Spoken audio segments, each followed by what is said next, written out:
Narsapuram Kotipalli railway line పనులని వేగవంతంగా పూర్తి చేస్తామని కేంద్ర పరిశ్రమ శాఖ సహాయ మంత్రి శ్రీనివాస్ వర్మ చెప్పారు. ఈ సందర్భంగా మీడియాతో మాట్లాడుతూ భూసేకరణ కారణంగా ఈ ప్రాజెక్టు పనులను పెండింగ్లో పడ్డాయన్నారు.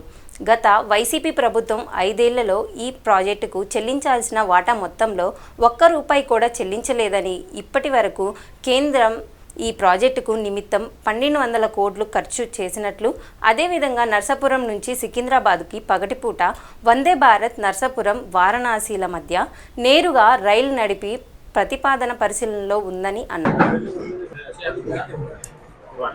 ఇకపోతే ఈ ప్రాంతం నుంచి వారణాసికి ఒక ట్రైన్ వేయాలి.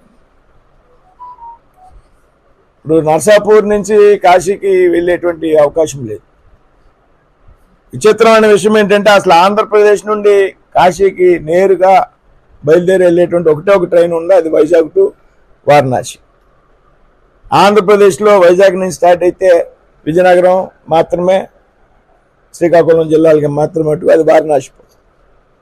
సో హైదరాబాద్, బెంగళూరు, విజయవాడ వచ్చేటువంటి వారణాసి ట్రైన్స్ కూడా విజయవాడ నుంచి బయలుదేరు, అది బెంగళూరు నుంచి కానీ చెన్నై నుంచి కానీ వస్తాయి.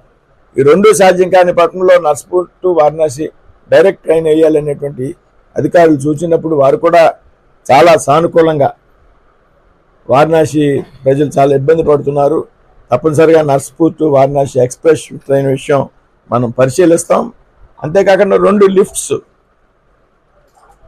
లిఫ్ట్స్ నర్సాపూర్ రైల్వే స్టేషన్లో కూడా మేము నిర్మాణానికి ప్లాన్ చేసాం. అంటే అది ఏదైతే గతిశక్తి ఉన్నదో, గతిశక్తి ద్వారా నిర్మాణ పనులు మేము ప్రారంభిస్తున్నాం అనేటువంటి విషయాన్ని వారు కూడా చెప్పడం జరిగింది.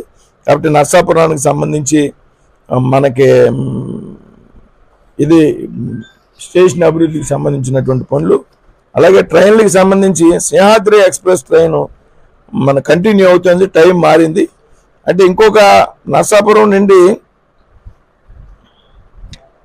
రాజమండ్రి వెళ్ళేటువంటి, భీమవరం నుంచి రాజమండ్రి వెళ్ళేటువంటి ప్యాసింజర్ ఒకటి నిడదవోలుతో ఆగిపోతుంది ఈ మధ్యకాలంలో. దాన్ని రాజమండ్రి పునరుద్ధరించాలంటే కొంచెం ట్రైన్స్ ట్రాఫిక్ బారిన కారణంగా, రాజమండ్రి స్టేషన్ రద్దీ కారణంగా దాన్ని నిడదవోలుతో ఆఫ్ చేయాల్సి వస్తుందని అధికారులు చెప్పడం జరిగింది. దాన్ని కూడా పునరుద్ధరిస్తామని హామీ ఇవ్వడం జరిగింది.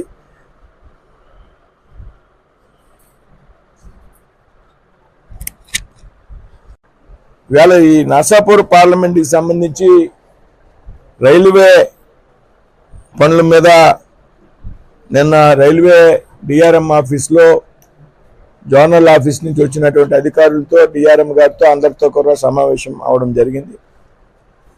గతంలో నేను 2 నెలల క్రితం కొన్ని ప్రపోజల్స్ కేంద్రంలో రైల్వే మంత్రి గారికి ఇచ్చున్నాను.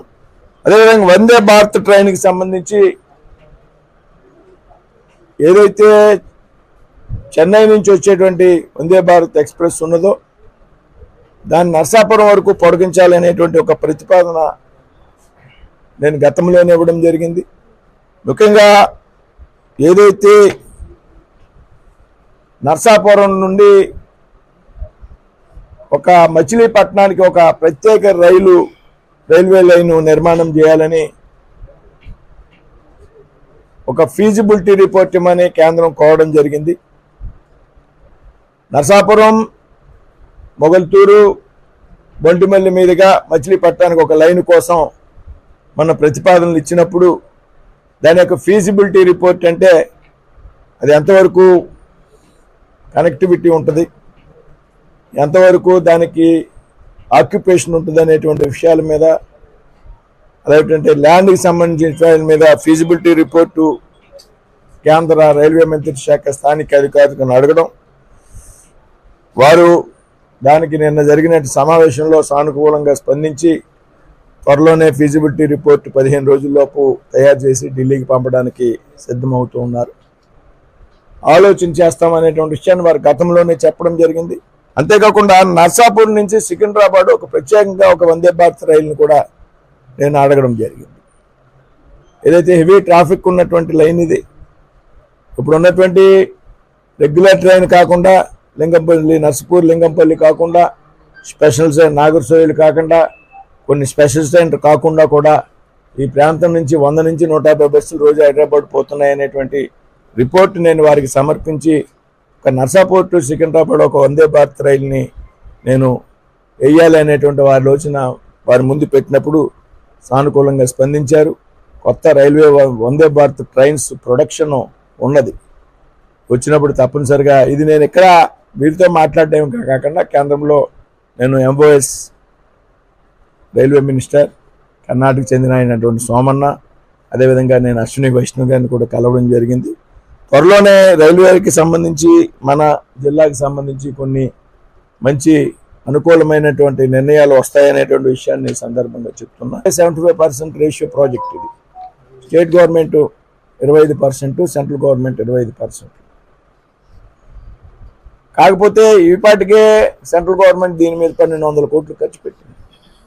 రాష్ట్ర ప్రభుత్వం గత 5 సంవత్సరాల్లో స్పందించినటువంటి కారణంగా ఆ పనులు అక్కడే నిలిచిపోయినటువంటి పరిస్థితి మన అందరికీ కూడా తెలుసు. ఈ సందర్భంలో రాష్ట్ర ప్రభుత్వం వాటా లేట్ అయినా కానీ పనులు ముందుకు వెళ్ళనివ్వండి అనేటువంటి ఒక సూచన కేంద్ర రైల్వే మంత్రి రైల్వే అధికారులకు సూచించడం జరిగింది. దాదాపు అంటే ఈస్ట్ కోనసీమలో కొంత ల్యాండ్ ఎక్విజిషన్ చేయాల్సినటువంటి అవసరం ఉంది. దీనికి మించి కొంత ల్యాండ్ అలైన్మెంట్ మార్చారు. దానిలో అలైన్మెంట్కి సంబంధించి మార్చినటువంటి అలైన్మెంట్కి సంబంధించి కొన్ని కోర్టు కేసులు కూడా ఈ మధ్యకాలంలో కోర్టులో వేయడం, కోర్టులో స్టే ఇవ్వడం జరిగింది.